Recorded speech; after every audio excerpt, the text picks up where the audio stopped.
The demise of Porsha Williams and Shamea Morton's friendship continues, with Porsha taking to Instagram and telling Shamea, "Don't talk about my mama." When did she talk about your mama? Well, apparently it's something that happens in this week's episode. But I honestly believe that this is just Porsha's way of us not talking about Simon still being in ICE and possibly being escorted to his divorce proceedings by ICE. Here we go now.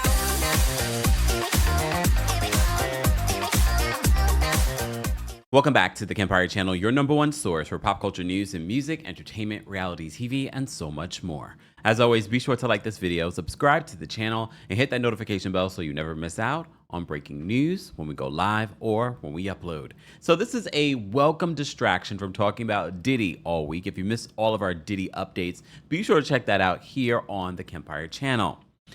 However, we also have to announce we will be returning to Atlanta on August 5th. But before that, we will be coming to Philly. The Kempire After Dark, the Villain Era live experience will be returning to Philly and Atlanta July 10th in Philadelphia, August 5th in Atlanta, and then back here in New York City on September 12th. All ticket information is now available, and a special ticket is available for the live stream for New York City's show. So be sure to check that out if you haven't already. But let's talk about the Real Housewives of Atlanta, because a lot of stuff is spilling out on social media. And sometimes I wonder if they're just doing this to drum up ratings, because as you know, the ratings have been sort of like up and down, both in the live ratings and in their demo. This week, it was sort of like in between. When it comes to their live ratings, it was like 500 something thousand. One of the biggest storylines is the fact that Porsha talked about I should F Charles, Angela Oakley's husband, Charles Oakley. Sidebar, congratulations to the Knicks. Come on. I'm a New Yorker. Let's hope they can take it all the way, though. I try not to get too excited. Okay, but here we are. And mind you, if they do take it all the way, you know they're going to ask about this at the reunion. Charles, so how do you feel about the Knicks getting... You can't go to Madison Square Garden. I mean, I think he can go, but he doesn't want to go. I heard he's still banned. I don't know. Anyway, I've digressed. All right, speaking of Shamea, Angela basically forgave, and I think she just wanted to move on with Porsha. I don't think she forgave her, as you saw in last week's episode. She was like, I'm going to invite Porsha to one of the properties that I'm selling, not my home, especially when you say that you would F my man. But she didn't forgive Shamea, and Shamea didn't understand why she didn't forgive her, because Shamea, you never apologized. So Shamea and Kelly on Shamea's YouTube channel is apologizing to Angela Oakley. I always find humor in my pain, right? Mm-hmm. And sometimes it could be a little bit inappropriate. I think one of those times was where, Angela was super upset about the fact that I laughed at Porsha saying if she keep on my Charles, right? Yeah. So when she said it, it was funny to me, mm-hmm. Like, right? But the part of this conversation that I don't understand, she laughs to cover up her pain. What pain were you covering up in this particular moment? But okay, you say you found it funny. Okay. Situation, circumstance, of course, no, that's not a joking matter. Right. I would never be like, rah, go for it. Right. But that's just kind of how I deal with stuff. Like, I don't want to excuse it, so I do want to apologize to Angela for laughing at that. Now, it's not Britt said that I see Charles out all the time with another man. Well, that's not what you said. One. I did not say that. That's not what you said. I've known Charles for a long time from working with the NBA, mm-hmm. and I'd never met Angela. I'd already told Angela that myself at my birthday party that I'd never met her. It was great to finally meet her. So she over there doing what she do best, which is, lie. And I owned up to what I did say. I talked about her fashion or whatever, but to me that's light shade. They talk about my fashion. I get worse dressed, whatever. I don't care. And I laughed at what Porsha. So that's what she has to say. And I think the timing of this video and apologies, I don't care what week they recorded this. Literally on Watch What Happens Live, it felt like Shamea was doubling down on her non-apology to Angela on Andy Cohen's show. My thing is, though, at least on national television, not on your YouTube channel, on national television, the same way that you said what you said and laughed and made excuses for it, you should have said on Watch What Happens Live, I apologize to Angela. I shouldn't have said that. And maybe she did. I can't remember. But it felt like she doubled down on Watch What Happens Live. I can't remember. But I think what's happening now is because a lot of fans are supporting Angela and saying, yes, go Angela. I feel like these other housewives are now like, oh, yeah, Angela. Even Porsha, you got me blocked, but I still see the things. Okay. Porsha posted a picture of Angela wearing the lingerie from the Pampered by Porsha event that they did on last week's episode. And she was like, a queen has risen. All of a sudden now she's a queen. Very convenient. Again, you see how these housewives move. Angela, don't trust them. But Angela's smart. We don't have to worry about Angela. But speaking of Porsha, so Porsha and Shamea's friendship is a big hot topic now for the season. And on this week's episode, Shamea said something about Porsha's mother because Porsha took to Instagram to talk about this in some shape or form. And people are sort of like, what? What happened? What did she talk about your mama? What I do recall on the Breakfast Club, Shamea did say that their parents were best friends, and that's how they ultimately became friends and then best friends, because the parents were best friends. I'm assuming both those parents aren't friends anymore, especially with what Porsha had to say. So let's take a look at this. So Porsha says this on her Instagram, which she's now deleted. Yeah, I even get that information too, Porsha. And shout out to all of you that were hitting me up because y'all want to make sure that I know what Porsha posted and deleted.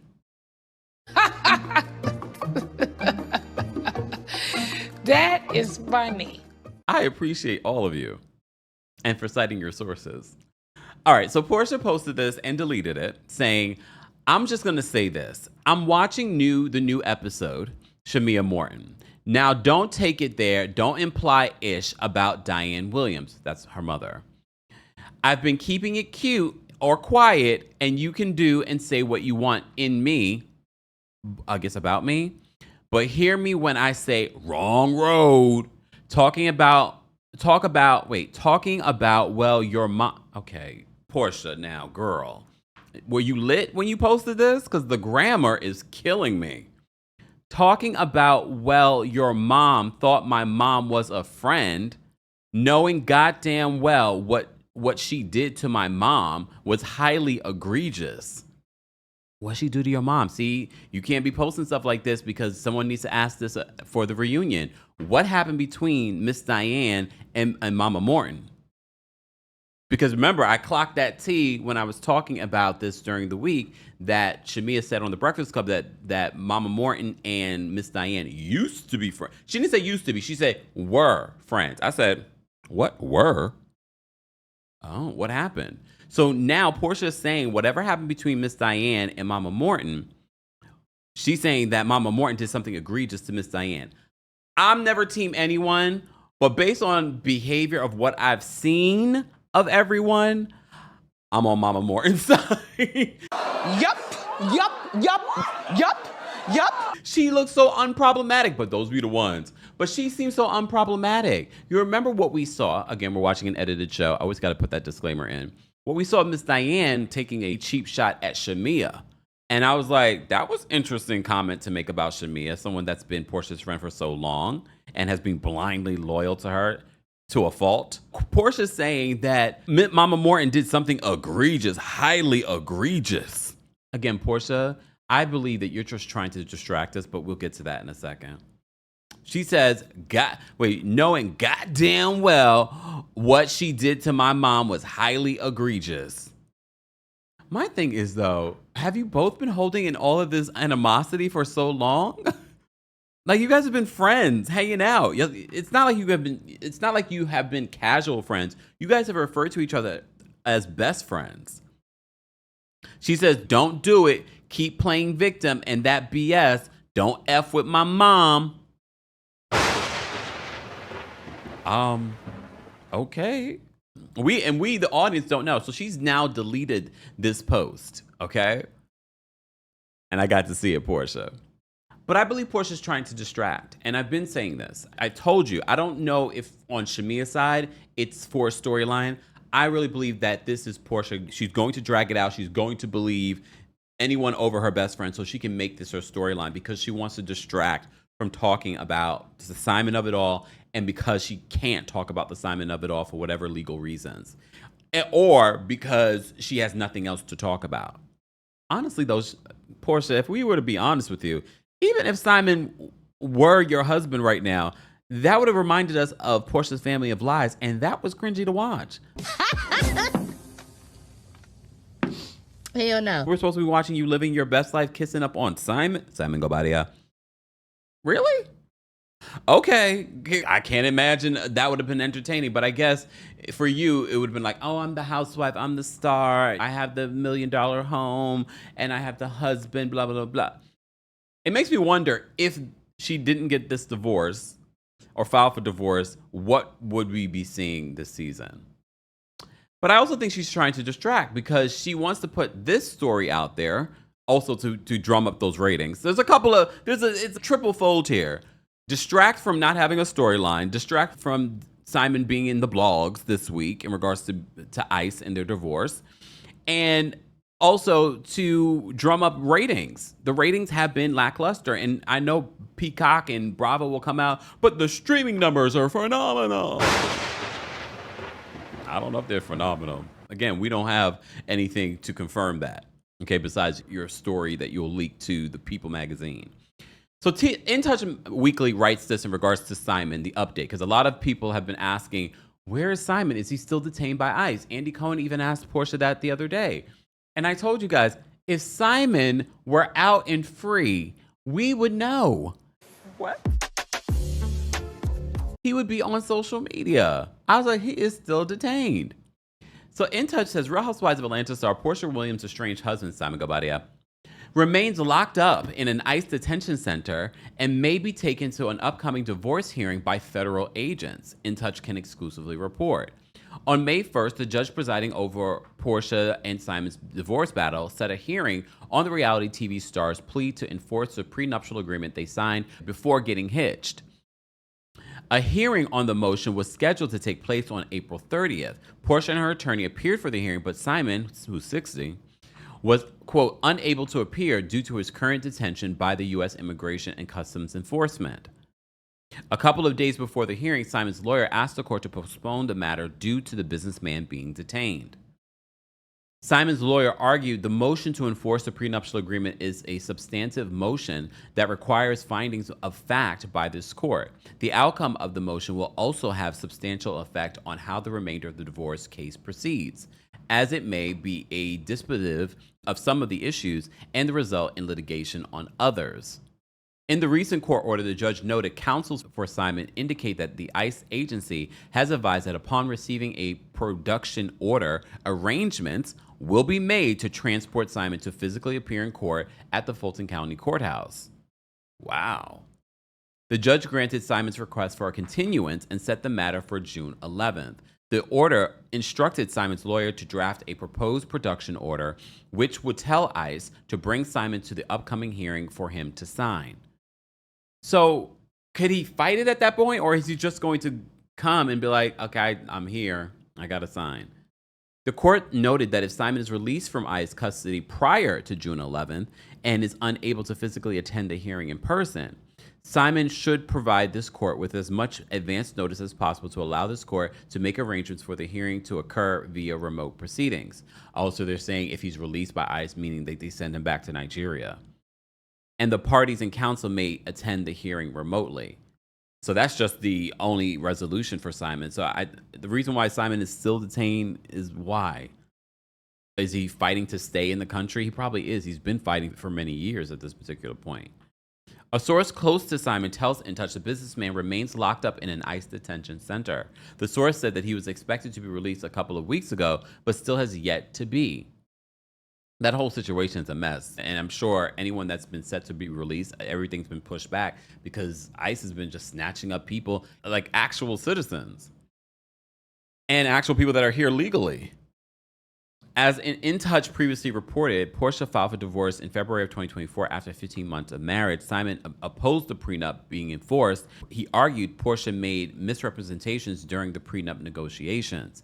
Simon's lawyer argued the wife failed to disclose that she would return to employment of the Real Housewives of Atlanta as a cast member instead of disclosing this material fact. But didn't she make this announcement literally while they were still together? And she said in a video that, who said that Porsha Williams is returning? Porsha Guobadia? is, or something like that. I can't remember what she said, but she did a video. I remember she was wearing like something yellow. They said the wife made it very clear to the husband and the public that she was leaving the television show and not returning. The husband relied on the representations or misrepresentations his wife made to him during their engagement, the negotiation phase, and at the time that the parties signed the prenuptial agreement. The attorney continued, but for the wife's misrepresentations to the husband about leaving and not returning to RHOA as a cast member, the husband would not have signed off on the prenuptial agreement terms that requires him to pay a substantial financial obligation to the wife, totaling over hundreds of thousands of dollars, and terms that require him to split the equity of his $7 million home. So that's the issue for Simon, because I think Simon clearly knew she was returning. He was okay with her returning. I think the big issue is if they enforce the prenuptial agreement, he's going to have to pay her a lot of money and equity of half of this $7 million home. So they said that he would have to split the equity of the $7 million premarital home, the marital residence with the wife, and pay significant debts and expenses for the wife's benefit. For her part, Porsha scoffed at his accusations. She also slammed Simon for the delays in the divorce. Her lawyer noted, husband's detention by U.S. Immigration and Customs Enforcement is a direct result of his attempt to illegally enter the United States. This detention is foreseeable legal consequence of his actions and not an act of divine intervention as claimed. And she probably could also say that he defrauded her, because literally him being in ICE now, everyone else that's in ICE, I can't speak for. But based off his history, he's defrauded the U.S. government for a while now. So I could see a judge saying, well, you defrauded the U.S. government. Why would I think that you didn't defraud your current wife? The detention is a foreseeable legal consequence of his actions and not an act of divine intervention as claimed. Wife has vocalized her concerns about husband's questionable immigration status throughout this litigation, and husband was fully aware of his long-standing immigration challenges, including multiple denials of his citizenship request. Given this history, husband should have foreseen the possibility of detention and is solely responsible for the consequences of his actions. Well, it looks like June is going to be a very interesting month, and not only with the Diddy of it all, but just a lot of things happening. The return of the Real Housewives of Miami is happening in June. This court case is happening in June. Chris Brown, his court case in the UK is happening. They're holding him in detention. Well, not detention. They're holding him in jail for the foreseeable future until his court date on June 13th. He has tour dates on June 15, 16, but he's there early to prepare for the stadium tour. It's a mess. It's a mess. And Porsha, I still got to see the information, and I'm not distracted. We can cover it all. We can cover the issues with you and your friend, Shamea. We can cover RHOA, and we can cover your divorce and your estranged husband being still detained by ICE, and your divorce that's coming up, and him coming to sign the divorce documents by ICE, being escorted by ICE. We could do it all. We're multitaskers over here. Guys, as always, I want to know your reaction to what Shamea had to say about the Angela of it all, what Porsha has to say about her friendship with Shamea, and Simon Guobadia is still detained by ICE and will be escorted by ICE officials to sign his divorce papers. As always, be sure to like this video, subscribe to the channel, and hit that notification bell so you never miss out on breaking news when we go live or when we upload. Thanks for watching. Here we go now.